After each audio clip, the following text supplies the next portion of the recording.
परभणी घटना तसेच डॉक्टर बाबासाहेब आंबेडकर यांच्या बाबतीत अमित शहा यांनी केलेल्या गैरवक्तव्याच्या निषेधार्थ डेमोक्रेटिक पार्टी ऑफ इंडिया पक्षाच्या वतीने आज मंगळवारी निषेध मोर्चा काढण्यात आला।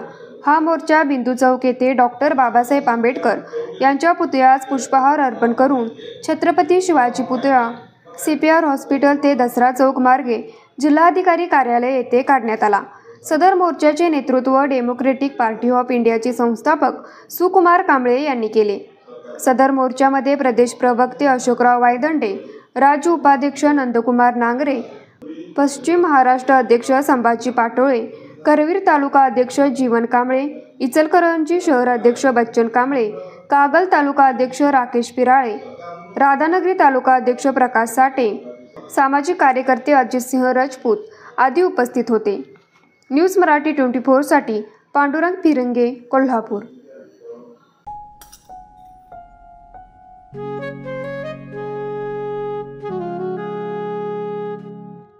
बाबा, आज येताना बासुंदी घेऊन या ना।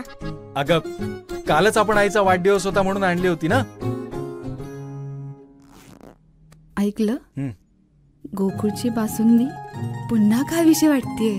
खरं सांगू, मलाही खावीशी वाटतेय। पुन्हा पुन्हा खावीशी वाटणारी गोकुळ बासुंदी।